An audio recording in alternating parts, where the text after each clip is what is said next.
نذير عن عبد الله رضي الله عنه أن النبي صلى الله عليه وسلم لعن الواشمات والمستوشمات والمتنصمات مبتغيات للحسن مغيرات خلق الله أو كما قال عليه الصلاة والسلام इंसान चेहरे को साफ रखती है जिस पर लोगों की नजर होती है मगर दिल को साफ नहीं रखता जिस पर अल्लाह की नजर होती है जिंदगी मिली थी रब की इबादत के लिए वक्त गुजर रहा है कागज के टुकड़े के लिए ना कफन में जीब है ना कब्र में अलमारी कमल की बात तो ये है कि मौत का फिर शिकार रिश्वत भी नहीं लेता। सम्मानित उपस्थिति बोलमारी पश्चिम पाड़ा মসজিদের পক্ষ থেকে আয়োজিত আজকের মাহফিলের সম্মানিত সভাপতি, সহসভাপতি, প্রধান আলোচক এবং আমার সামনে উপস্থিত সকল ধর্মপ্রাণ মুসলমান, সকল বয়সী যুবক, ছোট্ট ছোট্ট শিশু বাচ্চা এবং মধ্যবয়সী সকলের প্রতি সালাম বিনিময় করছি এবং আমার পর্দার আনে অবস্থানরত মা ও বোনেরা সকলের প্রতি সালাম বিনিময় করছি। আসসালামু আলাইকুম ওয়া রাহমাতুল্লাহি ওয়া বারাকাতুহু। আপনারা সবাই ভালো আছেন তো ইনশাআল্লাহ? আমি আপনাদের সামনে কোরআনের ভিতরে আল্লাহ পাক রব্বুল আলামিন 114টি সূরা নাযিল করেছেন। এই 114টি সূরার ভিতরে সূরাতুল কিয়ামত থেকে কিছু আয়াত আমি আপনাদের সামনে উপস্থাপন করছি। এই আয়াতের আলোকে কিছু কথা বলার চেষ্টা করব ইনশাআল্লাহ। আমা তৌফিক ইল্লা বিল্লাহ, আল্লাহ যে তৌফিক দান করেন ইনশাআল্লাহ। এই যে একটা মাহফিলের আয়োজন করা হয়েছে, যখন কিয়ামত হয়ে যাবে প্রতিটা মানুষ চিরনিদ্রায় শায়িত হবে। সর্বশেষ যেদিন মারা যাবে, সর্বশেষ কিয়ামতের পূর্ব মুহূর্তে এই ব্যক্তিও তার নিজ কবরের ভিতরে 40,000 বছর তাকে অবস্থান করতে হবে। আমাদের হায়াতে জিন্দগি কতটুকু? 7 বছর, 70 বছর, এর তো বেশি নয়। এর চেয়ে বেশি আছে বলেন? এর চেয়ে বেশি? এর চেয়ে বেশি নয়। তার আমাদের জীবন মাত্র 60 বছর, 70, বড় জোর 120 বছর। 150 বছর মানুষ বাঁচে আমার জানা মতো এখনো পাইনি আমি। শুনছেন আপনারা কখনো? আমাদের বর্তমান সময় আমি সর্বোচ্চ শুনছি 125 বছর, 30 বছর হইতে পারে, কিন্তু 150 বছর মানুষ বাঁচে এখনো হয় না। তাহলে সর্বশেষ যে ব্যক্তি মারা যাবে তার নিজ কবরের ভিতরে 40,000 বছর থাকতে হবে। তাহলে এই হায়াতের জিন্দেগির জন্য আমরা কি করতেছি না করতেছি, আজকে আছে কালকে নেই। অথচ যে কবর থেকে শুরু করে কিয়ামত, আল্লাহ তাআলা বলছেন যে কিয়ামত হবে। প্রথম কিয়ামত হচ্ছে মানুষের মৃত্যু। প্রতিটা মানুষের মৃত্যু হচ্ছে প্রথম কিয়ামত। দ্বিতীয় কিয়ামত যেদিন আল্লাহ তাআলা ঘটাবেন, সেদিন আল্লাহ তাআলা বলবেন ইসরাফিল আলাইহিস সালাতু ওয়াস সালামকে, অনুফিখা ফিস সূর, ও ইসরাফিল তুমি সিংগাই ফু দিয়ে দাও। তিনি যখন সিংগাই ফুঁক দিবেন, প্রথম ফুৎকারে আল্লাহ রাব্বুল আলামিন এই আকাশ, এই বাতাস, এই তারকা, এই নক্ষত্র, আমরা যা কিছু দেখি, বড় বড় বিল্ডিং, বড় বড় অট্টালিকা, যা কিছু দেখা যায়, আমার আল্লাহ পাক রব্বুল আলামিন প্রথম ফুৎকার দেওয়ার সঙ্গে সঙ্গে তামাম পৃথিবীটাকে তুলার মতো উড়ায় দিবেন। আল্লাহ পাক রব্বুল আলামিন বলবেন যে ইসরাফিল তুমি সিংগাই ফুঁক দাও। প্রথম ভূতেরাস তাম পৃথিবী আকাশ বাকাশ যা কিছু দেখা যায় সব কিছু তুলার মতো করে নিঃশেষ হয়ে যাবে। এরপর আল্লাহ পাক রব্বুল আলামিন ইসরাফিল আলাইহিস সালাতু ওয়াস সালামকে বলবেন, তুমি দ্বিতীয়বার তুমি সিংহায় ফুঁক দাও। উনি যখন দ্বিতীয়বার সিংহায় ফুঁক দিয়ে দেবেন, আল্লাহ পাক রব্বুল আলামিন মানুষকে বলবেন, তোমরা নিজ নিজ কবর থেকে দাঁড়িয়ে যাও, হাসর মাঠ কায়েম করবে। তাহলে হায়াতের জিন্দেগি ছোট্ট একটি হায়াতের জন্য আমরা যদি এত আয়োজন করতে পারি, এত কিছু করতে পারি, ঘর বাড়ি বিল্ডিং যা কিছু করি, যে কিয়ামত প্রথম শুরু হয় মানুষের মৃত্যু থেকে, মৃত্যু পরবর্তী জীবন কবরের ভিতরে, হাসরের ভিতরে, হাসরের ময়দানে আল্লাহ পাক রব্বুল ফুল সিরাত পার করায় নেবেন। এই মানুষের ফয়সালা হবে সে কি জান্নাতি না জাহান্নামী। আল্লাহ পাক রব্বুল আলামিন এত লং সফর করাবেন, এত লম্বা সফর করে, সেই সফরের জন্য আমাদের পাথেয় সংগ্রহ করার দরকার আছে না নাই? সেই হায়াতের জিন্দেগি শেষ হওয়ার পরে আমাদের যে বারজাখ, আলেমে বারজাখ যখন শুরু হয়ে যাবে, এই জিন্দেগির জন্য আমাদের পাথেয় সংগ্রহ করার দরকার আছে না নাই? এই সংক্রান্ত আল্লাহ পাক রব্বুল আলামিন সূরা কিয়ামার ভিতরে লম্বা আলোচনা ধরছে। আমি এখান থেকে আপনাদের 10টি আয়াত তিলাওয়াত করছি। এই সূরা কিয়ামা থেকে কিছু বলার চেষ্টা করব ইনশাআল্লাহ। আল্লাহ পাক রব্বুল আলামিন বলতেছেন, লা উকসিমু বিয়াউমিল কিয়ামা, আমি আল্লাহ পাক রব্বুল আলামিন কিয়ামত দিবসের কসম করলাম। আমি আল্লাহ পাক রব্বুল আলামিন কিয়ামত দিবসের কসম করলাম। ওয়ালা উকসিমু বিন-নাফসিল লাওয়ামা, আমি আল্লাহ পাক রব্বুল আলামিন কসম করলাম ওই আত্মার যে আত্মা নিজে নিজেকে ধিক্কার দেয়, নিজে নিজেকে ভর্ৎসনা করে, নিজে নিজেকে ভর্ৎসনা করে, ধিক্কার দেয়, নিজে নিজেকে তিরস্কার করে, এমন আত্মার আমি আল্লাহ পাক রব্বুল আলামিন কসম করলাম। এরপর আল্লাহ পাক রব্বুল আলামিন বলেন, আয়াহাসাবুল ইনসানু আল্লান নাজমা'a ইযামা, মানুষরা কি মনে করে তারা যেদিন মৃত্যুবরণ করবে আমি আল্লাহ পাক রব্বুল আলামিন তাদেরকে পুনরায় সৃষ্টি করতে পারবো না, তাদের হাড্ডি এবং অস্থিগুলোকে আমি পুনরায় একত্রিত করতে পারবো না? মানুষকে এটা মনে করে? আল্লাহ পাক নিজেই বলতেছেন, তারা যখন কবরে শুয়ে যাবে, শাহিত হবে, পচে যাবে, গলে শেষ হয়ে যাবে, তারা কি মানুষ মনে করে যে পচে গলে যাওয়ার পরে আমি কি তাদের হাড্ডিগুলোকে আবার দ্বিতীয়বার একত্রিত করতে পারবো না? আল্লাহ পারবেন কি পারবে না বলেন? পারবেন? বুখারী শরীফের ভিতরে, হাদিসের ভিতরে আল্লাহ পাক রব্বুল আলামিন বলেন, মানুষ যেদিন মারা যাবে 3টা সাদা কাপড় নিয়ে যাবে, 3 দিন পর থেকে তার সমস্ত শরীর পচে গলে যাবে, কিন্তু তার মেরুদণ্ডের হাড় কখনো পচে যাবে না। একজন মানুষের সব কিছু খেয়ে ফেলবে মাটি, কিন্তু মেরুদণ্ডের হাড় কখনো খাবে না। এটা বুখারী শরীফের হাদিসের কথা। কেন? এই হাড় থেকেই মানুষকে সৃষ্টি করা হয়েছে, এই হাড় থেকে আবার পুনরায় আল্লাহ তাআলা সৃষ্টি করবেন। এখানেও মাটি সবকিছু খেয়ে ফেলবে, কিন্তু মেরুদণ্ড হাড় কখনো খেতে পারবে না। এরপর আল্লাহ পাক রব্বুল আলামিন বলেন, বালা কাদিরিনা আলা আন নুসাউবিয়া বানানা, আমি আল্লাহ পাক রব্বুল আলামিন মানুষের হাড্ডি অস্থিগুলোকে আবার একত্রিত করব, এ বিষয়ে আমি আল্লাহ তাআলা সক্ষম।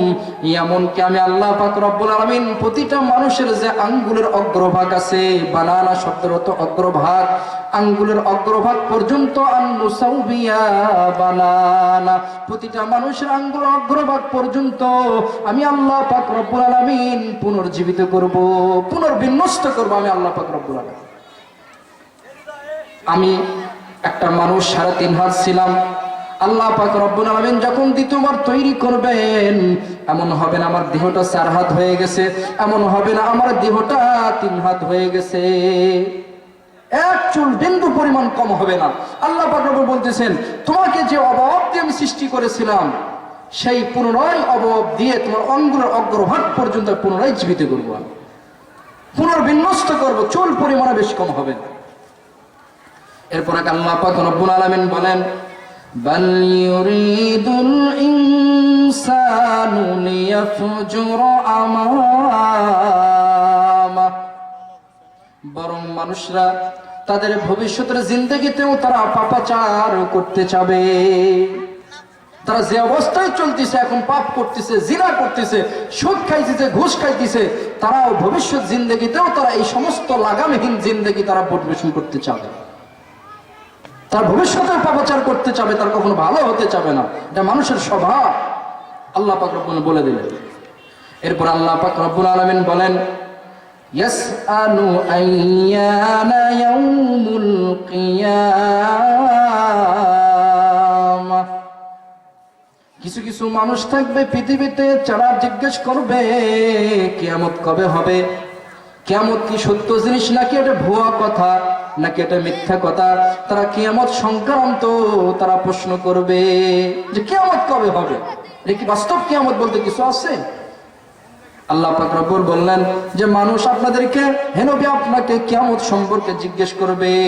আল্লাহ পাক রব্বুল আলামিন এরপরে বলছেন ফাইযা বারিকাল বাসার, আমি আল্লাহ পাক রব্বুল আলামিন কিয়ামত অবশ্যই সংগঠন করব তখন যখন প্রতিটি মানুষের চক্ষু স্থির হয়ে যাবে, যখন প্রতিটা মানুষের দু চোখ বন্ধ হয়ে যাবে। আচ্ছা বলেন তো, আমাদের দু চোখ বন্ধ হবে কি হবে না? হবে। আল্লাহ পাক বলেন কিয়ামত অবশ্যই করব কোন দিন? যেদিন প্রতিটি মানুষের দু চোখ বন্ধ হয়ে যাবে, স্থির হয়ে যাবে। আজকে আমাদের পলক ফিরে ডান দিকে বাম দিকে উপরে নিচে কত কিছু আমরা দেখি, কিন্তু কিয়ামত যেদিন হবে প্রতিটি মানুষের চক্ষু স্থির হয়ে যাবে, চক্ষু বন্ধ হয়ে যাবে। ওয়াখাসাফাল কমার, কিয়ামত একদিন হবে, সেই দিন যেদিন আমি আল্লাহ পাক রব্বুল আলামিন চন্দ্রকে আলোহীন বানায় দিব, তার কিরণ থাকবে না, তার কোনো আলো থাকবে না। আজকে চন্দ্র রাতের বেলা মিটি মিটি করে জ্বলতেছে বিদায় কিয়ামত হচ্ছে না। যেদিন আমি আল্লাহ পাক রব্বুল আলামিন চন্দ্রকে বলবো তোমার আলো দেওয়া বন্ধ করে দাও, সেদিন দেখবেন কিয়ামত হয়ে যাবে। এরপর আল্লাহ পাক রব্বুল আলামিন বলেন ওয়াজুমিআশ শামসু ওয়াল কমার, আমি আল্লাহ পাক রব্বুল আলামিন চাঁদ এবং সূর্যকে দুটোকে একত্রিত করে ফেলবো, চাঁদ এবং সূর্যকে একত্রিত করে ফেলবো।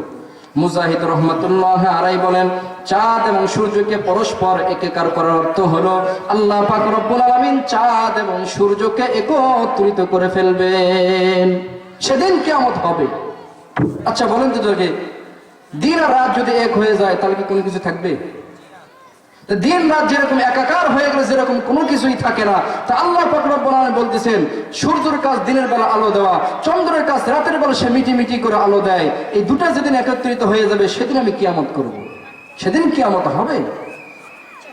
এরপর আল্লাহ পাক রব্বুল আলামিন বলেন ইয়াকুলুল ইনসানু ইয়াউমা ইযিন আইনাল মাফার, কিয়ামতের যেদিন হাসর ময়দান হয়ে যাবে প্রতিটি মানুষ তার নিজ নিজ ঘামের ভিতরে সাঁতরাইতে থাকবে, কারো হাঁটু পর্যন্ত, কারো মগরা পর্যন্ত, কারো কোমর পর্যন্ত, কারো বুক পর্যন্ত, কারো বুক পর্যন্ত হয়ে যাবে, কারো মুখ পর্যন্ত, কারো মাথা পর্যন্ত। কেউ এর চাইতেও বেশি সমুদ্রের ভিতরে, এর চাইতেও বড় ঘামের ভিতরে হাবুডুবু খাইতে থাকবে। সেদিন আরশের ছায়া ছাড়া কোনো আরশের ছায়া থাকবে না। সেদিন মানুষ শুধু বলতে থাকবে ইয়া নাফসি, ইয়া নাফসি, আমার কি হবে? এমন কঠিন বিভীষিকাময় অবস্থার সময় প্রতিটি মানুষ বলতে থাকবে ইয়াকুলুল ইনসানু ইয়াউমা ইযিন আইনাল মাফার, প্রতিটি মানুষ বলতে থাকবে এই জায়গা ছাড়া আর কোনো জায়গা আছে কিনা পলানোর মতো? আমরা এখান থেকে কষ্ট সহ্য করতে পারতেছি না, আমরা একটু এখান থেকে পলায় অন্য কোথাও যেতে চাই। আচ্ছা বলুন তো, হাসরের জায়গা ছাড়া সেদিন পলানোর কোনো জায়গা থাকবে? থাকবে? থাকবে না। আল্লাহ পাক রব্বুল আলামিন বলতেছেন সেদিন এমন ভয়াবহ অবস্থা হবে, এই ভয়াবহ অবস্থা দেখে প্রতিটি মানুষ বলতে থাকবে এই জায়গা ছাড়া কোনো পলানোর জায়গা আছে কিনা একটু বলো, আমরা একটু সেখানে গিয়ে পলায়ন করি। এমন অবস্থা হবে কিয়ামতের অবস্থা। আল্লাহ পাক রব্বুল আলামিন বলেন কাল্লা লা ওয়াজার, সেদিন কোনো পলানোর কোনো জায়গা থাকবে না। দুনিয়াতে কেউ যদি অপরাধী হয়, পুলিশ যদি ঢুকে যায় গ্রামের ভিতরে হ্যান্ডকাপ পরানোর জন্য করে, মামার বাড়ি লুকায় খালার বাড়ি যায়, এক গ্রাম থেকে অন্য গ্রামে পলায়ন করে, কিন্তু কিয়ামতের জায়গায় এমন হবে, সেদিন কিয়ামতের হাসরের ময়দান ছাড়া, আল্লাহ পাকের সামনে দাঁড়ানোর জায়গা ছাড়া কোনো জায়গা হবে না। আমার আল্লাহ বললেন কাল্লা লা ওয়াজার, কিয়ামতের ময়দান ছাড়া কোনো জায়গা তুমি পলানোর মতো পাইবা না। হাসরের ময়দান ছাড়া পলানোর মতো কোনো তোমার জায়গা তোমার থাকবে না, ওই ময়দানেই তোমাকে থাকতে হবে। এরপর আল্লাহ পাক রব্বুল আলামিন বলেন ইলা রাব্বিকা ইয়াউমা ইযিনিল মুস্তাকার, ইলা রাব্বিকা ইয়াউমা ইযিনিল মুস্তাকার, একমাত্র তোমার রবের কাছে একটি জায়গা নির্ধারিত আছে, ওই জায়গা ছাড়া আর কোনো তোমরা জায়গা পাবা না। একমাত্র জায়গা থাকবে তোমার রবের কাছে, ওই জায়গা ছাড়া কোনো জায়গা তোমরা পাবা না, যেটা তোমার রবের কাছে নির্ধারিত আছে, ওই একটা জায়গায় থাকবে, আর কোনো জায়গা থাকবে না। এরপর আল্লাহ পাক রব্বুল আলামিন বলেন ইউনাব্বাউল ইনসানু ইয়াউমা ইযিম বিমা কদ্দামা ওয়া আখখার, সেদিন প্রতিটি মানুষকে জানিয়ে দেওয়া হবে সে কি নিয়ে আল্লাহর সামনে দাঁড়িয়ে গেছে এবং সে কি পিছনে রেখে আসছে। আল্লাহ তাআলার কাছে সময়ের কোনো পরিবর্তন নাই। কিভাবে? আচ্ছা, বাবা মারা গেছে, কার কার একটা হাত উঠান দেখি। আমারও বাবা মারা গেছে। আচ্ছা দেখুন তো, আমাদের বাবা মারা গেছে, এটা অতীত হয়ে যায় না? পাস্ট, অতীত হয়ে গেছে। এখন আমরা এখানে আসছি, জীবিত আছি কিনা? একটা হাত উঠান। আল্লাহ বেঁচে রাখছে কিনা? আমাদেরকে বেঁচে রাখছে। তাহলে আমাদের পিতা চলে গেছে, অতীত, পাস্ট হয়ে গেছে। আমরা এখানে আছি বর্তমানে, ফিউচারের মধ্যে আছি আমরা উপস্থিত সবাই। এরপরে সামনে আসবে ভবিষ্যৎ। যারা বিবাহ করেন না, তারা বিবাহ করবে, তাদের ছেলে মেয়ে হবে, তারা ভবিষ্যতে থাকবে, আমরা একদিন থাকবো না। তাহলে আল্লাহ তাআলা সময়কে তৈরি করছেন মানুষের জন্য করে, জগতের ভিতরে তিন শ্রেণীর কইরে, যারা চলে গেছে অতীত, যারা বর্তমানে আছে, তারা পৃথিবীতে আছে, এবং তারা যখন থাকবে না তাদের ভবিষ্যৎ প্রজন্ম থাকবে। আল্লাহ তাআলার কাছে অতীত, বর্তমান, ভবিষ্যৎ বলতে কোনো কিছুই নেই। আচ্ছা দেখেন, আজালি মানে যে সময়টা আল্লাহ তৈরি এখনো করেন নাই পৃথিবী, তখন আল্লাহ ছিল কিনা? ছিল। আসমান জমিন তৈরি হয়েছে, আল্লাহ আছে কিনা? আবার আল্লাহ নিজেই বলতেছে আমি তুলার মতো প্রথম ফুৎকারে, সিংহায় ফুৎকার যখন দেওয়া হবে, সারা পৃথিবীকে আসমান জমিন সহ তুলার মতো উড়াই দেব, তখন আর পৃথিবী থাকবে? তাহলে আল্লাহ তাআলার কাছে ভবিষ্যৎ, বর্তমান, অতীত বলতে কোনো কিছু আছে নাই। মানুষের জন্য করে ভবিষ্যৎ, অতীত, বর্তমান লাগে, কিন্তু আল্লাহর কাছে এগুলো কোনো কিছু লাগে না। তা আল্লাহ পাক রব্বুল আলামিন বলতেছেন যে দেখো, আমি আল্লাহর কাছে অতীত, বর্তমান, ভবিষ্যৎ না, কিন্তু তোমাদের কাছে আছে। সেটা কি? আচ্ছা, আপনাদের বাবা যখন মারা গেছে, কারো 1 বিঘা সম্পত্তি ছিল, কারো 2 বিঘা, অথবা কারো 20 বিঘা ছিল, এখন কিছুই নেই। আছে কিনা? এরকম আছে না? বাবা মারা যাওয়ার সময় কিছুই ছিল না, এখন অনেক কিছু, বা অনেকের অনেক কিছু ছিল, এখন বর্তমানে কিছুই নেই। তা আল্লাহ এটাই বলতেছেন, যেদিন আমি কিয়ামত করব, প্রতিটি মানুষকে জানিয়ে দেওয়া হবে সে আমি আল্লাহ তাআলার কাছে কি নিয়ে উপস্থিত হয়েছে এবং কি সে পিছনে রেখে আসছিল। যেরকম আপনার বাবা মারা যাওয়ার সময় 2 বিঘা সম্পত্তি রেখে গেছিল, আর আপনার বাবা 60 বছরের জিন্দেগি কি নিয়ে আল্লাহর দরবারে চলে গেছে। আল্লাহ পাক রব্বুল আলামিন বলতেছেন ইউনাব্বাউল ইনসানু ইয়াউমা ইযিম বিমা কদ্দামা ওয়া আখখার, আমি আল্লাহ পাক রব্বুল আলামিন প্রতিটি মানুষকে জানায় দিব সে হায়াতের জিন্দেগিতে কি কি কাজ করে আমি আল্লাহ তাআলার দরবার উপস্থিত হয়েছে, এবং সে কি কি কাজ করে সে পিছনে রেখে এসেছে, ভবিষ্যৎ প্রজন্মের জন্য রেখে এসেছিল, সব তাকে জানিয়ে দেওয়া হবে, আমি আল্লাহ তাকে জানাবো। এরপর আল্লাহ পাক রব্বুল আলামিন বলেন বানিল ইনসানু আলা নাফসিহি বাসীরা, বরং প্রতিটি মানুষ তার নিজেদের বিষয়ে সব চাইতে ভালো সম্যক অবগত। আচ্ছা বলেন তো দেখি, আমরা এখানে মাহফিল শুনতেছি, কোন যুবক যদি রাতের আধারে এখন যদি কেউ গুনাহ করে, আমরা পৃথিবীর কেউ কি জানি?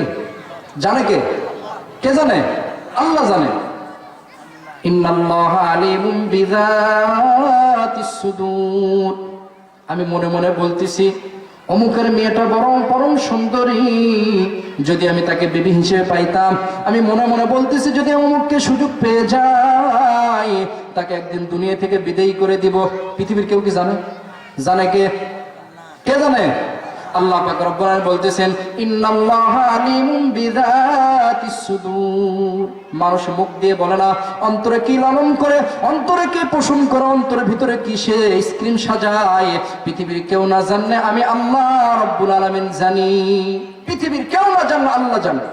আল্লাহ রাব্বুল আলামিন এটাই বলতেছেন, প্রতিটি মানুষ তার হায়াতের জিন্দেগি তাহাজ্জুদ নামাজ পড়ছে, কে 5 ওয়াক্ত নামাজ পড়ছে, কে সুদ খায় নাই, ঘুষ খায় নাই, হালাল খাইছে, নিজের বিবিকে দিন শিখাইছে, নিজের সন্তানকে দিন শিখাইছে, কে হালাল ভাবে চলছে, কে সৎ ভাবে চলছে, কে মানুষের ঝগড়া করে নাই, ফাসাদ করে নাই।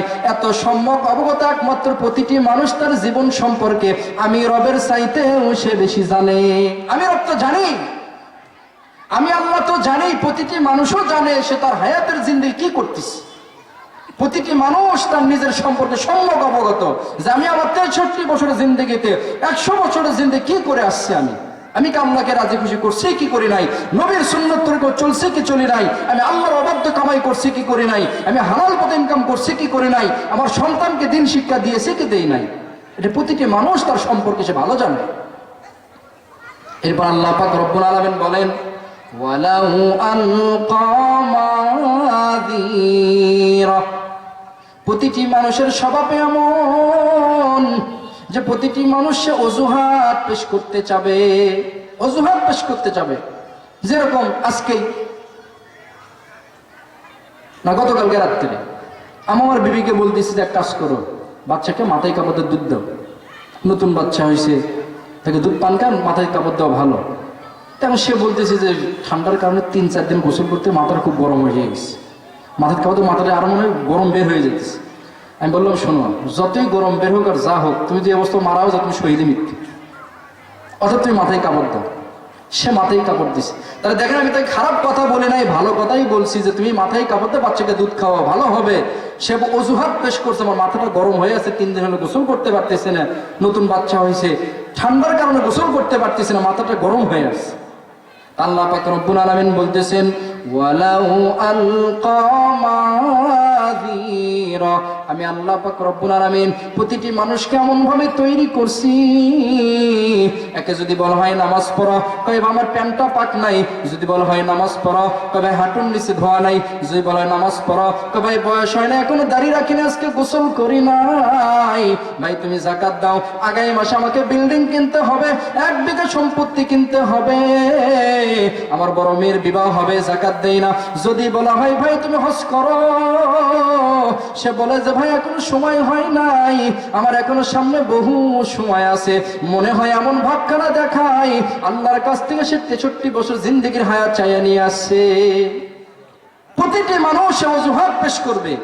আল্লাহ বলছে মানুষ কেমন ভাবে তৈরি করছি, তাকে দিনের কথা বলো, নামাজের কথা বলো, হজের কথা বলো, যাকাতের কথা বলো, গুনাহ ছাড়তে বলো, তাকে বিবাহের কথা বলো, কই ভাই এখনো সবে মাত্র আমি কমপ্লিট করলাম, গ্রাজুয়েট কমপ্লিট করছি, এখন আমি চাকরি দিই না। যেরকম ঢাকাতে আমি ছিলাম, যেহেতু আমি মাদ্রাসায় চাকরি করছি, প্রথম আপনাদের এখানে মসজিদে চাকরি করা আমার, তাই মাদ্রাসার শিক্ষক, উনি মসজিদে ইমাম সাহেব, খতিব এবং ইমাম, 5 ওয়াক্ত নামাজ পড়ে, জুম্মা নামাজ পড়ে, মুয়াজ্জিন আলাদা।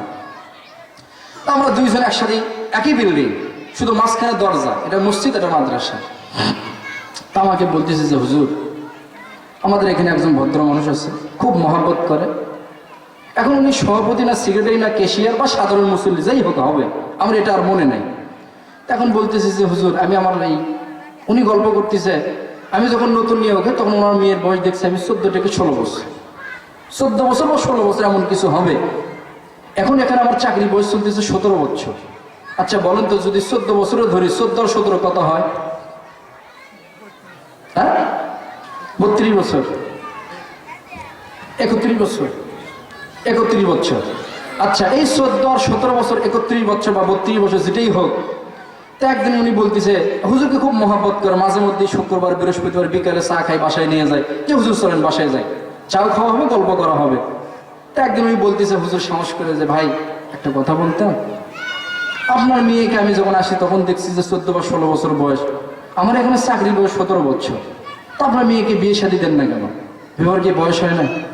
তো উনি এখন বলতে যে হুজুর, আমার মেয়ে তো সবে মাত্র পড়ালেখা শেষ করে কেবল চাকরি বয়স 4 বছর চলে, এখন তো বয়সই হয়। তাহলে 32 বছর বয়স হয়েছে, সে এখনো বয়স হয় নাই। অথচ হাদিসের ভিতরে আসছে সর্বনিম্ন একটা মেয়েকে বিবাহ দেওয়া যায়, যেটা হাদিসের কথা। রাসূল সাল্লাল্লাহু আলাইহি ওয়াসাল্লাম স্ত্রী আয়েশা রাদিয়াল্লাহু তাআলার বিবাহ হয়েছে 9 বছর বয়সে।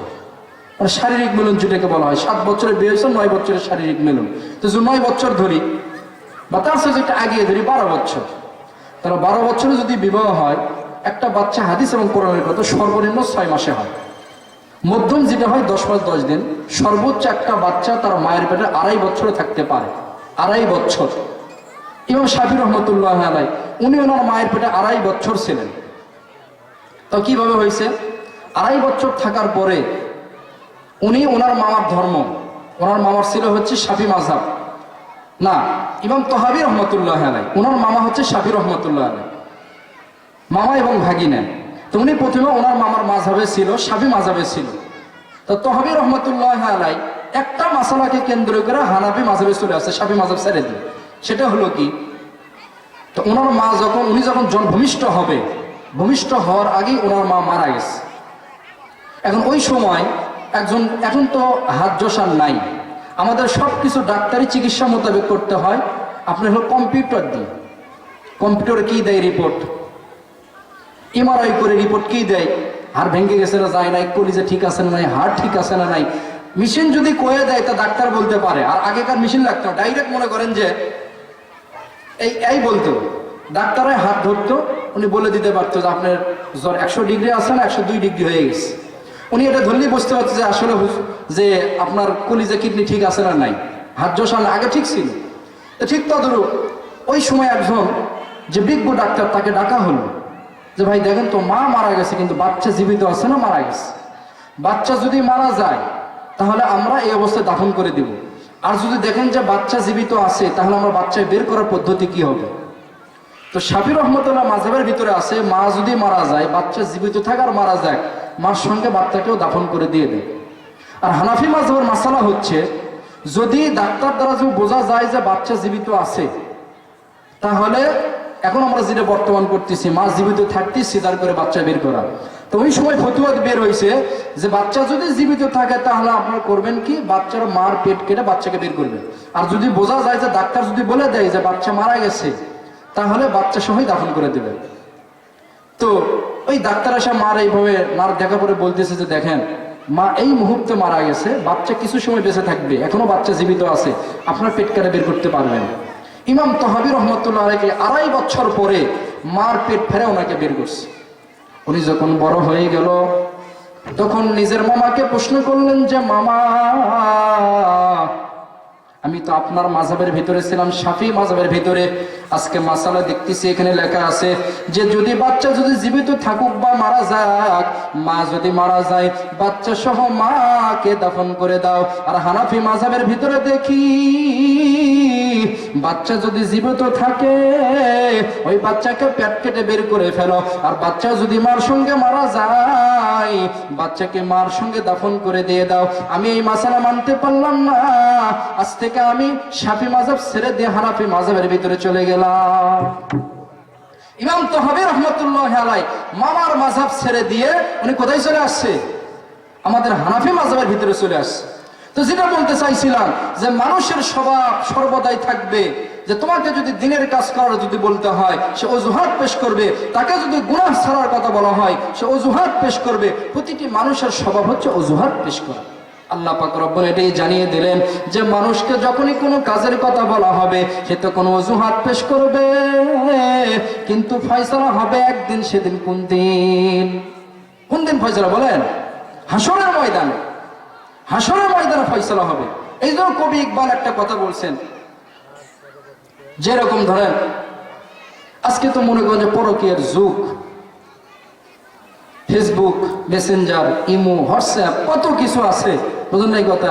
500 টাকার মিনিট তুলছে, বড় মোবাইল নাই, টাচ মোবাইল নাই, তো ছোট মোবাইল দিয়ে চালাই নেবে, কথা বলবে, চোটে প্রেম করে, প্রেমের উপর প্রেম। তা আগেকার যুগেও মানুষ প্রেম করতো, বর্তমান যুগেও প্রেম করে। যেরকম ভাবে একটা ঘটনা আছে, ওমর রাদিয়াল্লাহু তাআলা আনহুর সময় একজন যুবক একজন যুবতীকে পছন্দ করে ফেলছে। এই যুবক বলছে, আই লাভ ইউ, আমি তোমাকে ভালোবাসি। আর ভালোবাসি তাহলে বেশি বুঝি না, আমি তোমাকে নিজের বিবি হিসেবে বিবাহ করতে চাই, ঘরে নিয়ে যেতে চাই। এখন বর্তমান যুবক যুবতীরা এভাবে প্রেম করে, এইভাবে, হ্যাঁ তুমি দেখি কতটুকু আমাকে ভালোবাসা, এক কাজ করো, একতলার থেকে লাভ দাও। এখন যুবকরা বড় চালাক হয়ে গেছে, কেন আমি তাকে ভালোবাসা প্রমাণ করতে যে একতলার থেকে লাভ দেওয়া যায়, মরেই যায়, তাহলে জীবনটাই তো শেষ হয়ে গেল। সে আবার একটা কথা বের করছে, ওই লেডিস ফার্স্ট, মহিলারা আগে, তুমি আগে লাভ দাও, কতটুকু ভালোবাসা তুমি প্রমাণ করতে চাও দেখি। এই জন্য মেয়েরা এখন বলতেছে যে ঠিক আছে, এরকম কঠোর পরীক্ষা তোমার দিতে হবে না। ওমর রাদিয়াল্লাহু তাআলা আনহু যখন ওই সময়ের ভিতরে এই যুবক যখন নারীর কাছে বিবাহের প্রস্তাব দিয়ে দিছে, আমি তোমাকে বিবাহ করতে চাই, এই যুবতীও বড় দিনদারি, দুনিয়ার বর্তমান কোন নারী নয় যে জীবন দিয়ে দেয় এমন কোন শর্ত লাগাইবে। এই নারী একটা শর্ত লাগিয়ে দিয়েছে, ও আমার যুবক, তুমি যে আমাকে বিবাহ করতেছো, তোমার একটা পরীক্ষা দিতে হবে। তো তুমি কি পরীক্ষা নিবা নাও? এই যুবক বলতেছে, তুমি কি পরীক্ষা নিবা নাও? এই যুবতী তোমাকে একটা পরীক্ষা করতে, ছোট্ট একটা পরীক্ষা, বেশি বড় কোনো পরীক্ষা নয়। পরীক্ষা হচ্ছে তুমি ওমরের পিছনে মসজিদে নববীতে 40 দিন জামাতের সাথে নামাজ পড়বা। তাকবীরের সঙ্গে ইমাম সাহেব যখন বলে আল্লাহু আকবার, এইভাবে তুমি 40 দিন 5 ওয়াক্ত নামাজ পড়বা। তুমি যদি পড়তে পারো, আমি যুবতীকে ওয়াদা দিলাম যে ওমর রাদিয়াল্লাহু তাআলা হাত দিয়ে বিবাহ পর তোমাকে আমি স্বামী হিসেবে কবুল করে নেব। এই যুবক রাজি হয়ে গেল, সাথে সাথে ওযু করে মসজিদে নববীতে ঢুকে গেলেন। আর বর্তমান যুগেও কেউ যদি আল্লাহওয়ালা হয়, ভালো মানুষ যদি হয়, নামাজি যদি হয়, দিনদার যদি হয়, দেখবেন তার কাছে খাবার পাঠায়, হাদিয়া পাঠায়, তোহফা দেয়, তাকে সম্মান করে সালাম দেয়। মানুষ বলে দুনিয়াতে জান্নাতি নমুনা দেখে মনে হয় ফেরেশতা, মানুষ নয়, বলে কিনা? এরকম বলে কিনা মানুষ? মানুষ যদি ভালো হয় এমন বলে। এই যুবক মসজিদে নববীতে থাকে, 5 ওয়াক্ত নামাজ পড়ে। মানুষ যখন দেখে কেমন একটি যুবক মসজিদে নববীতে আছে, যে প্রয়োজন ছাড়া বের হয় না, মসজিদে 24 ঘন্টা থাকে, তাসবিহ পড়ে, তাহলিল পড়ে, কোরআন শরীফ পড়ে, 5 ওয়াক্ত নামাজ পড়ে, ইশরাক আওয়াবিন যত রকমের ইবাদত, সকল রকমের ইবাদত করে। 40 দিন পার হয়ে গেছে, এই যুবতী মসজিদের বারান্দায় হাজির। একজনকে সালাম দিয়ে বলে যে ভাই, মসজিদে একটু খবর নাও, মসজিদের ভিতরে অমুক যুবক নামে কেউ আছে কিনা। ওই ব্যক্তি গিয়ে বলতেছে, ভাই একজন যুবতী নারী পর্দা করে মসজিদের সামনে হাজির, তোমার কথা বলে, তুমি একটু যাও, তোমাকে স্মরণ করছে, তোমাকে সে ডাকে। এই যুবক বলতেছে যে ভাই, আমার মা মারা গেছে, আমার বোনও নাই, আমার খালা ফুফু কেউ নাই, অতএব আমাকে নারী বলতে কেউ তো আমাকে ডাকার মতো পৃথিবীতে কেউ বেঁচে নাই। তাহলে কোন মহিলা আমাকে ডাকবে? কোন মহিলাই তো আমার নাই আত্মীয়তার ভিতরে যে আমাকে ডাকবে। তারপরে ওই যুবক মসজিদের সামনে হাজির। আর একটা হাদিসের কথা হলো, কোরআনের কথা, হাদিসের কথা আছে যে বিবাহের উদ্দেশ্যে যুবক যুবতীকে দেখবে। বাবা যদি বৃদ্ধ যুবক হয়, বাবার যদি বয়স থাকে, বাবাও বিবাহের আগে দেখতে পারবে না। ছেলের জন্য পাত্রী দেখতে গেছে বাবা, হাদিসের কথা, বাবা যদি বয়স যদি ঠিক থাকে, বয়স যদি হয়ে থাকে, মানে বয়স আছে বিবাহ করার মতো, তো বাবাও বিবাহের আগে ছেলের বউকে দেখতে পারবে, বিবাহের পরে দেখতে পারবে। আর বাবা যদি হয়ে যায়, কথার কথা, আর জালিল ওমর, মানে অতি বয়স হয়ে গেছে, বিবাহ করার মতো যৌবন ক্ষমতা তার আর নাই, এমন যদি হয়, তাহলে সে বাবা তার ছেলের জন্য পাত্রী দেখতে পারবে বিবাহের আগেই। কিন্তু যুবক যুবতী দেখতে পারবে বিবাহের উদ্দেশ্যে। এই যুবতী তার মুখের হিজাবটা খুলে দিচ্ছে, খুলে দিয়ে বলতেছে, যুবক তুমি আমাকে চিনতে পারো কিনা? আমি তোমাকে ওয়াদা দিয়েছিলাম, তুমি যদি ওমরের পিছনে যদি 40 দিন তাকবীরে উলার সঙ্গে নামাজ পড়তে পারো, আমি নারী ওয়াদা দিলাম তোমার সঙ্গে আমি বিবাহ বসবো। এই যুবক পুরো উত্তর দিতেছে, ও যুবতী শোনো, 40 দিন ওমরের পিছনে নামাজ পড়ার কারণে আমার দিলের হালত এমন হয়ে গেছে, এই দিলের ভিতরে আল্লাহ ছাড়া কেউ আমার আর জায়গা নাই। একমাত্র আল্লাহর ভালোবাসা ছাড়া আর কারো ভালোবাসার দিলের মধ্যে আর নাই। একমাত্র এখানে জায়গা যদি পায়, একমাত্র আল্লাহ এবং রসুল ছাড়া কেউ পাবে না। অতএব তোমার মতো সাধারণ একটা নারীকে আমি বিবাহ করতে রাজি নই। এই বিবাহ নারী আর বিবাহ বসে নাই। যে কথা বলতে চাইছিলাম যে দেখেন, একজন যুবক যুবতীকে পছন্দ করে কি দেখে? চেহারার লাবণ্যময় অবস্থা দেখে, চেহারার লাবণ্যময় অবস্থা দেখে। তো যদি কোনো নারীর যদি চোখের এই জায়গায় যদি কেঞ্জল থাকে, নাকের ভিতরে যদি কারো ময়লা থাকে, দাঁতটা যদি অপরিষ্কার থাকে, মুখ থেকে যদি গন্ধ আসে, কোন যুবক তাকে পছন্দ করে না। তদরূপ কোন যুবকের যদি চোখের কোনায় যদি ময়লা থাকে, নাকের ভিতরে যদি ময়লা থাকে, দাঁতটা যদি পরিষ্কার না হয়, পোশাক যদি ময়লা থেকে সুন্দর না হয়, কোন যুবতী ও যুবককে পছন্দ করে না। এই জন্য মানুষ কিরকম ভাবে চেহারার সুন্দর করে, চেহারা রূপ করে, চেহারাকে কত সুন্দর বানায়, এই কথাটি কবি ইকবাল বলেন, আল্লামা কবি ইকবাল বলেন, ইনসান চেহারে কো সাফ রাখতি হে। প্রতিটি মানুষ তার চেহারাকে সুন্দর রাখে, স্মার্ট রাখার জন্য, মহিলার নিজেকে বিউটিফুল বানানোর জন্য তার চেহারাকে কত সুন্দর করে মেকআপ করে পরিপাটি করে।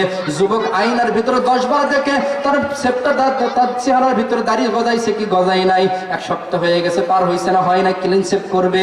একবার সে মেকআপ করে, একবার সে সোনুমাকে কত কিছু করে। আল্লাহ পাক রব্বুল আলামিন, কবি ইকবাল তার দিলের ভিতরে ইলকা আসলো, এই জন্য সে নিজে নিজে একটা কবিতা বানায় ফেললো যে প্রতিটি মানুষ তার চেহারার সৌন্দর্যতে খোঁজে, জিস পর লোগোं की নজর होती है। মানুষ চেহারা সুন্দর করে, যে জিনিসটা মানুষ দেখে বিদায় সে চেহারা সুন্দর করে ফেলা। কারণ মেয়ে বিউটি পার্লারে গিয়ে এমন মাখে আটা যাতে তাকে একদম সাদা বানায় করে, কি করেন, কালারে সাদা বানায় দেয়, চেহারাকে এত সুন্দর করে। এই জন্য কবি ইকবাল বলেন, মগর দিল কো সাফ নেহি রখতা জিস পর আল্লাহ কি নজর হতি হে। কিন্তু মানুষ তার দিলকে সুন্দর করে না, যে দিলের উপর আল্লাহর নজর থাকে। মানুষ যদি শারীরিক অসুস্থ হয়ে মারা যায়, হার্টের প্রবলেম হয়ে মারা গেল, কিডনি নষ্ট হয়ে মারা গেল, কিন্তু এই মানুষটা বেঈমান হয়ে মারা যাবে না। কিন্তু কোন মানুষের দিল যদি খারাপ হয়ে যায়, এই দিলের ভিতরে যদি আল্লাহর রাসূল না থাকে, নবীর আদর্শ যদি না থাকে, সে যদি হারাম খায়, গুনাহের কাজ করে, এই দিলটা যদি মারা যায়, এই ব্যক্তি বেঈমান হয়ে মারা যাওয়ার সম্ভাবনা আছে। তো মানুষ চেহারা দেখে, এই জন্য মানুষ চেহারার কত সৌন্দর্য রূপ ধরে। আর যে দিলটাকে আল্লাহ দেখেন, আল্লাহর নজর দিলের প্রতি থাকে, কিন্তু সেই দিল মানুষ চর্চা করে, দিলের খোরাকের মানুষের ধান্দা থাকে না। এই জন্যই কবি একটা কথা বলছেন, আরেকটা জায়গায় কথা বলছেন যে দেখো, আল্লাহ পাক রব্বুল আলামিন বলতেছেন জান্নাত কেমন হবে। মা রাআত আইনুন, জান্নাত এমন জিনিস, জান্নাত এমন জায়গা কখনো কোনো চক্ষু এখন পর্যন্ত দেখে নাই। ফি কলবি বাশার, মানুষের দিলের ভিতরে আসে নাই। যেরকম মানুষ ঘুমে ঘুমে স্বপ্ন দেখে, যদি আমার 20 লাখ টাকা থাকতো, আজকে আমি 4 তলা বাড়ি বানাইতাম, উপরে একটা ফ্যান লাগাইতাম, সুন্দর গদি বানাইতাম, মেহমানখানা বানাইতাম, ড্রয়িং রুম বানাইতাম। মানুষ কত ঘুমায় ঘুমায় স্বপ্ন দেখে, দিলের ভিতরে কত কিছু সাজায়। ছেলেটা যদি ইঞ্জিনিয়ার হইতো, যদি বাংলাদেশ ব্যাংকে যদি চাকরি হইতো, যদি অমুক ব্যাংকে যদি চাকরি হইতো, যদি অমুক জায়গায় যদি চাকরি হইতো, বাংলাদেশের সবচেয়ে বড় যে বিজনেসম্যান হইতো। মানুষ দিলের ভিতরে কত স্বপ্ন দেখে, স্বপ্ন বনে। আল্লাহ পাক রব্বুল এটাই বলতেছেন যে, আল্লাহ পাক বলতেছেন যে জান্নাত কেমন হবে, জান্নাতের খাবার কেমন হবে, স্বাদ কেমন হবে, এখন পর্যন্ত মানুষের দিলের মধ্যে আসে না। জান্নাতের একটা গাছ থাকবে, একটা গাছ, হাদিসের ভিতরে আছে, এই গাছের শাখা প্রশাখা এই পর্যন্ত হবে 70,000 বছর। যদি একটা মানুষ যদি ঘোড়ার সোয়ার হয়, দ্রুতগামী একটা ঘোড়া, বর্তমানে ঘোড়ার উদাহরণ এইভাবে দেওয়া যেতে, রকেট 1 সেকেন্ডে কত মাইল চলে, এর সাইডে একটা দ্রুত যানবাহন আছে, 1 সেকেন্ডে কত হাজার কিলোমিটার যায়। তো যদি এই 1000 কিলোমিটার যদি রকেটও যদি হয়, তা আল্লাহ পাক রব্বুল আলামিন বলতেছেন যে সর্বশেষ একটা মুমিন হবে, যে সর্বশেষ মুমিন যে শুধু বলছে, এটা আমার সাথে বলবেন সবাই, লা ইলাহা ইল্লাল্লাহু মুহাম্মাদুর রাসূলুল্লাহ সাল্লাল্লাহু তাআলা আলাইহি ওয়াসাল্লাম। সর্বশেষ যে মুমিন, যার শুধু কালিমাটুকুই আছে, জীবনের ভিতরে কোনো কিছু নাই, 5 ওয়াক্ত নামাজ নাই, হজ নাই, যাকাত নাই, জিনা করছে, ঘুষ খাইছে, সুদ খাইছে, আর কিচ্ছু নাই, শুধুমাত্র তার ভিতরে শুধু কালিমা নামক একটা বটগাছ আছে। শুধুমাত্র কালিমাটুকু আছে। এমন মুমিনকেও এই শুধু কালিমা থাকার কারণে, ঈমান থাকার কারণে আল্লাহ পাক রব্বুল আলামিন এই সারা পৃথিবীর কত মাইল কেউ বলতে পারবে? আসমান কত দূরে বলতে পারবে? পারবে না। হাদিসের ভিতরে আসছে যে আসমান কত বড়, প্রথম আসমান থেকে দ্বিতীয় আসমান তার চাইতেও বহু দূরে, দ্বিতীয় আসমান থেকে তৃতীয় আসমান তার চাইতেও বহু দূরে। এরকম 7টা আসমান পাড়ি দিয়ে আল্লাহর আরশ আযীম, যেখানে আল্লাহর কুরসি চেয়ার থাকে, এখানে যে লৌহে মাহফুজ আছে, ওখানে 30 পারা কোরআন শরীফ লেখা আছে। লৌহে মাহফুজের একটা কাষ্ঠখণ্ডের মতো এইরকম একটা কাঠ, আর আমাদেরকে মানুষকে বোঝানোর জন্য বলা হয় যে কাষ্ঠখণ্ড, কিন্তু ওটা কি কাঠেরই তৈরি নাকি সোনার তৈরি আল্লাহই ভালো জানে। মানুষকে বোঝানোর জন্য বলা হয় একটা কাষ্ঠখণ্ড, যার ভিতরে পুরা 30 পারা কোরআন শরীফ লেখা আছে। এই 30 পারা কোরআন শরীফের ভিতরে লেখা আছে আলিফ, 29টি হরফের। আরবি হরফ কয়টি? 29টি। একটা হরফের নাম আলিফ। এই আলিফটা 7 আসমান 7 জমিনের চাইতেও বড়। এরপর আছে বা, দ্বিতীয় অক্ষর। এই বাটা 7 আসমান 7 জমিন যা কিছু দেখা যায় আরশের ভিতরে, এই 7 আসমান কত কিছু আছে, সৌরজগৎ, বুধ, বৃহস্পতি, এত গ্যালাক্সি, কত কিছু আছে। একটা সূর্য যতটুকু গ্যালাক্সি তার চাইতেও বড়। তাহলে এত কিছু আল্লাহ তৈরি করছে, একটা আলিফ যদি এত বড় হয়ে থাকে, তাহলে এই পৃথিবী কতটুকু কেউ বলতে পারবে? বলতে পারে? কেউ বলতে পারবে? আল্লাহ পাক রব্বুল আলামিন এটাই বলতেছেন, পৃথিবী কত বড় সেও জানে না। আমি আল্লাহ পাক রব্বুল আলামিন সৌরজগৎ তৈরি করছি, এখানে বুধ আছে, বৃহস্পতি আছে, আরো কত কিছু জগৎ আছে যেগুলো তোমরা পৃথিবীর মানুষ কেউ জানো না। তোমাদের বাড়ির পাশে থাকে আটলান্টিক মহাসাগর, এই মহাসাগরের ভিতরে কত কিছু আছে তোমরা তো কেউ জানো না। এখানে কত পোকামাকড় আছে, মাছ আছে, এমন এমন মাছ আছে যারা এক বেলায় তারা 7 টন 8 টন 22 টন খাবার খেয়ে ফেলায়। আমি আল্লাহ পাক রব এত বিশাল দুনিয়া তৈরি করছি যে সর্বশেষ মুমিন হবে, এই সর্বশেষ মুমিনকে আমি এইরকম 10 দুনিয়া পরিমাণ জান্নাত তাকে দান করব। সর্বশেষ যে মুমিন হবে আল্লাহ পাক তাকেও সর্বোচ্চ এই 10 দুনিয়া পরে জান্নাত দান করবে। এই জান্নাতের একটা ইট হবে স্বর্ণের, একটা ইট হবে রূপার, একটা ইট হবে মানি মুক্তার। আল্লাহ পাক রব্বুল আলামিন এরকম দামি জান্নাত দান করবেন। এই জান্নাতের ভিতরে একটা ফলের গাছ থাকবে, যদি এরকম রকেটের মতো যদি দ্রুত গতিতে যানবাহন থাকে, সে ৭৪,০০০ বছর গেলেও ওই গাছের ছায়া শেষ করতে পারবে না। সুবহানাল্লাহ কেউ বলবেন না? তাহলে গাছ কত বড়, এই মুমিন জান্নাত দিবে, সেই জান্নাত কত বড়। তা আল্লাহর দরবারে এই একজন মুমিন যে সর্বশেষ মুমিন, শুধুমাত্র লা ইলাহা ইল্লাল্লাহু মুহাম্মাদুর রাসূলুল্লাহ এই কালিমা নামক বটগাছ আর কিচ্ছু তার হায়াতের জিন্দেগিতে নাই। এই মুমিন যদি এত বড় একটা গাছ পায়, এত বড় জান্নাত পায়, এই মুমিনের মর্যাদা আল্লাহর কাছে কত বেশি। আল্লাহ পাক রব্বুল আলামিন এই কথাটি বলতে যাচ্ছেন যে দেখো তোমরা হায়াতের জিন্দেগিতে 60 বছর থাকবা, তোমার কত প্ল্যান, কত পরিকল্পনা। তোমার মেয়েকে মানুষ করতে হবে, বিবিকে ভালো খাওয়াইতে হবে, সন্তানকে ডাক্তার বা ইঞ্জিনিয়ার বানাইতে হবে। মরার পরে জিন্দেগি যেটা শুরু হবে শেষ হবে না। ওই জিন্দেগির জন্য তুমি কতটুকু খোরাক নিয়ে আমি আবার রবের সামনে দাঁড়াও, তোমার জীবনের কতটুকু পাথেয় নিয়ে তুমি আমার সামনে দাঁড়িয়ে যাও। এই জন্য কবি ইকবাল বলেন, জিন্দগি মিলি থি রব কি ইবাদত কে লিয়ে। প্রতিটি মানুষের জীবন মিলেছিল আল্লাহর ইবাদত করার জন্য। যেরকম আল্লাহ পাক কোরআনে কারিমের মধ্যে বলেন, ওয়ামা খালাকাতুল জিন্না ওয়াল ইনসা ইল্লা লিয়াবুদুন। তুমি হালাল খাও। আর আল্লাহ পাক অপর একটা আয়াতে ভিতরে বলছেন, কুলু মিনাত তাইয়্যিবাত, তোমরা হালাল খাও, তোমরা গরুর গোশত খাও, মহিষের গোশত খাও, গাভীর দুধ খাও, মহিষের দুধ খাও, বকরির মাংস খাও, তোমরা হারাম খেও না, বাঘের গোশত খেও না, তিমি হাঙ্গর যা কিছু দেখে যে তোমরা হারাম তোমরা খেও না।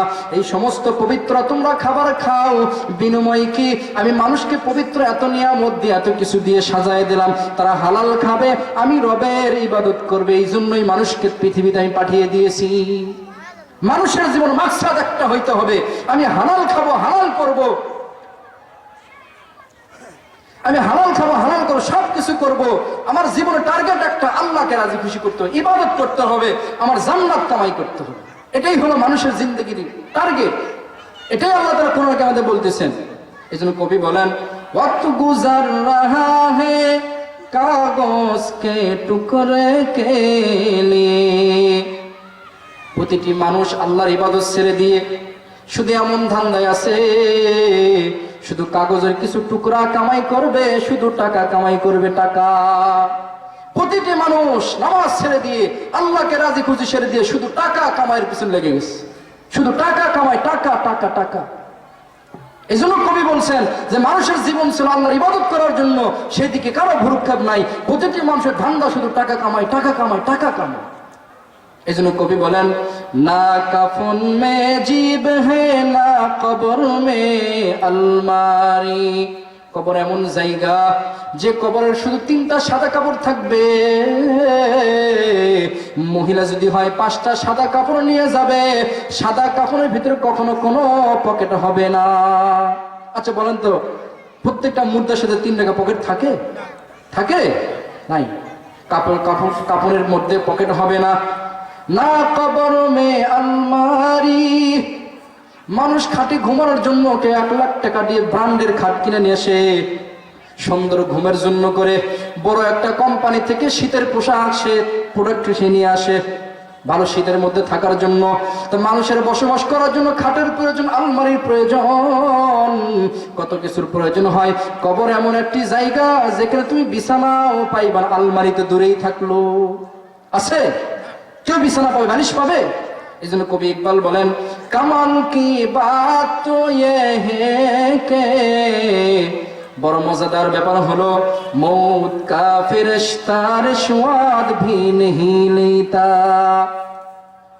মৃত্যুর ফেরেশতা এমন, কোরআন শরীফে আল্লাহ পাক রব্বুল আলামিন বলেন, ইযা জা আজালুহা লা ইস্তাখিরুহা ওয়া লা ইয়াকদ্দাম। যখন মানুষের মৌতের সময় এসে যাবে, ইযা জা আজালুহা, তখন আল্লাহ পাক রব্বুল আমিন ওই ব্যক্তির মৃত্যুটাকে 1 সেকেন্ড আগেও করবেন না, 1 সেকেন্ড পরেও হবে না। মৃত্যুর সময় যখন ঘনিয়ে আসবে, এই ব্যক্তির মৃত্যু 1টা সেকেন্ড আগেও হবে না, পরেও হবে না। যদি দুনিয়াতে যদি পুলিশ এসে যায়, যদি এই চৌরাস্তার মোড়ে যদি মকামতলা বলেন, বগুড়া বলেন, যদি পুলিশ ধরে, পুলিশের পকেটের ভিতর যে 500 টাকা দেওয়া যায়, সে ঘুষ খেয়ে বড় গুলগুলা হয়ে যায়, মনটা বড় খুশি হয়ে যায়, নগদ 500 টাকা পাইলাম, ডিউটি ছাড়া, আমার মাসিক বেতন আছে, স্যালারি আছে, উদ্বোধন সবকিছু ছাড়া 500 টাকা, কি মজা। মগমতলা বাজারে ঢুকো, বড় একখান মাছ, রুই মাছ কিনে দেখা, মজা করে খাবো, কত আনন্দ লাগে। আপনি ঘুষ দিবেন, পার পেয়ে যাবেন, আপনি সবকিছু করবেন। দুনিয়াতে মানুষকে ঘুষ দেওয়া যায়, মানুষকে ঘুষ দেওয়া পার পাওয়া যায়। আপনার কাছে যখন আজরাইল নামক জিনিস আসবে, আপনি যদি বলেন যে ভাই আমাকে 1টা সেকেন্ড সময় দাও, আমার একটা সন্তান হয়েছে, 8টা মেয়ের পর একটা সন্তান, একটা নজর দেখবো, এই আজরাইল ফেরেশতা বলবে তোমার কাছে ঘুষ তো দূরেই থাকলো, 1টা সেকেন্ড তো তোমাকে দেওয়ার অনুমতি আমার নাই। এই জন্যই কবি ইকবাল বলতেছেন যে মৌতের ফেরেশতা তোমার কাছ থেকে ঘুষ নেবে না, 1টা সেকেন্ডও তোমাকে হায়াত বাড়ায় দেবেন, 1 সেকেন্ডও দিবে না। তুমি সেই জীবনের বিশ্বাস কিন্তু কত কিছু ব্যয় করছিস, বইয়ের মায়া, সন্তানের মায়া, কত মায়া আর মায়া, মারা যাওয়ার পরে যেগুলো মায়া একটাও কাজে আসবে না। বইয়ের মায়া বলেন, সন্তানের মায়া বলেন, বাবার মায়া বলেন, এই দুনিয়ার মহাব্বত। এই জন্য হাদিসের ভিতরে আসছে, খসিরাত দুনিয়া ওয়াল আখিরাহ, হুব্বুদ দুনিয়া রাসু কুল্লি খতিয়াতিন। কেউ যদি দুনিয়াকে ধরে, তার আখেরাত দুনিয়া সব বরবাদ হয়ে যাবে। এই জন্য দুনিয়ার মহাব্বত কমাইতে হবে, আখেরাতের মহাব্বত তৈরি করতে হবে। কেউ যদি আখেরাতের মহাব্বত তৈরি করতে পারে, আল্লাহ পাক রব্বুল বলতেছেন তার জন্য খুলুদ খালিদিনা ফিহা, জান্নাতে এমন ভাবে ঢুকবে কোনোদিন আর বের হবে না, এমন জান্নাত আমি দিব। এই জন্য বলতেছিলাম যে ভাই, আজকে আমরা চেহারার সৌন্দর্য করে মানুষ দেখে, যে রব আমাকে এত মহব্বত করে তৈরি করলেন, যে রব আমাকে এত বড় বিশাল বিশাল জান্নাত আর নিয়ামত দেওয়ার জন্য তৈরি করছেন, সেই রবের ইবাদতের খবর নাই, দিনকে তৈরি করার খবর নাই আমাদের। আজকে আমরা দুনিয়া নিয়ে লেগে বসছি। আমাদের জীবনটা মিলেছিল আল্লাহর ইবাদত করার জন্য, আমরা ইবাদতের কোনো খবর নাই, শুধু দুনিয়া দুনিয়ালে পাগলা হয়ে গেছে।